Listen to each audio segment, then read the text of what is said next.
Ndagusuhuje mukunzi wacu ari nako naguha ikaze. Iyi ni KN Radio, ishakiro rukumbi ry'amakuru yizewe mu Rwanda ndetse no hanze y'igihugu cy'u Rwanda.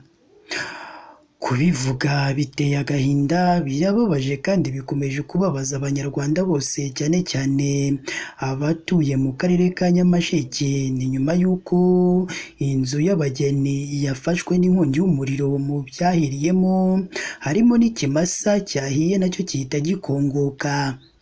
Mbese iyi nkongi y'umuriro yaba yatewe n'iki? Mbese inzego z'ubuyobozi zirimo iz'umutekano, iz'ibanze zaba zatangaje iki? Ibi ndetse n'ibindi bigiye bitandukanye nibyo bikubiye mu makuru twaguteguriye uyu munsi. Icyakora icyo tugusaba ni uko wadutera inkunga uyu munsi, maze ukareba munsi y'aya makuru yacu urabona ijambo subscribe cyangwa sabone, uhita ukandaho n'akazugira kaza nako ntugasige nako uhita ugakandaho. Icyo gihe uzaba ushimangiye yuko ugiye kujya uba uwa mbere mu kubona amakuru meza ya KN Radio tugenda tubagezaho umunsi ku wundi. Reka twitse gatoya ubundi tuze tukuvira imuzi n'imuzingo iby'aya makuru akomeje kubabaza abayumvise ndetse n'abayabonye.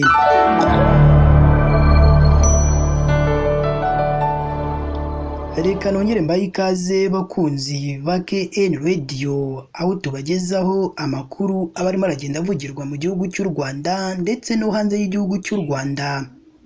Burya koko ibyago biza bitateguwe.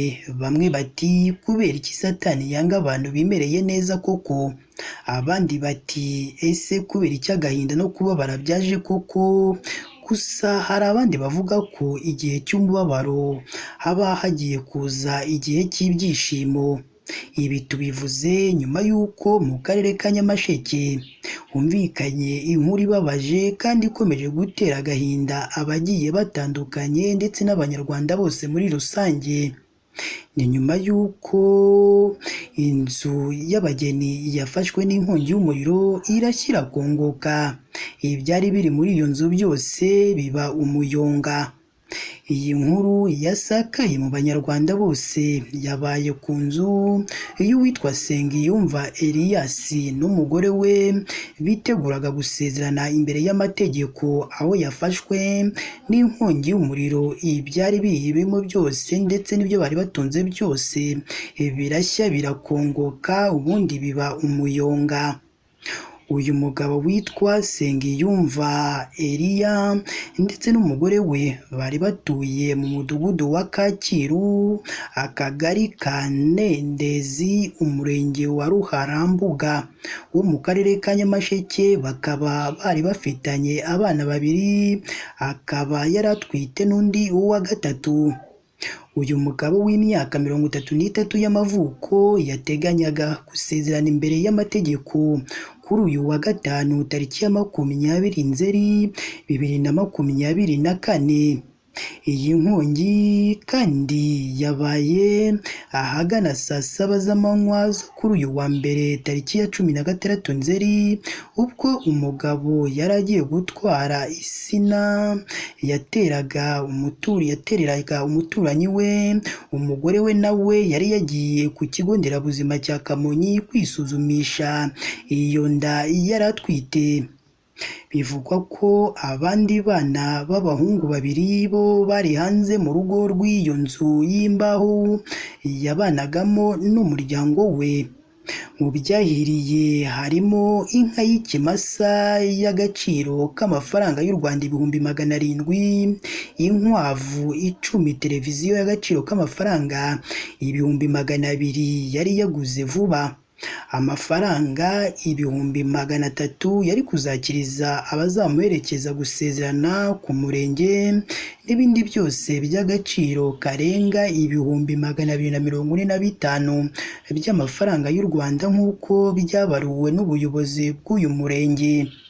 Ikindi kandi cyahiye n'igikoni, ikiraro n'ubwiherero, ku buryo byose byahiye birakongoka. Uyu mugabo witwa Nsengiyumva ubwo yaganiraga n'itangazamakuru yavuze ko we n'umugore we batari bari mu rugo ubwo iyi nkongi y'umuriro yabaga, abana babo uw'imyaka 4 n'igice n'uw'imyaka 2 yari yabasize ku muturanyi we. Avuga ko ubwo yamenyaga amakuru yakubise insina hasi asanga hose hafashwe n'inkongi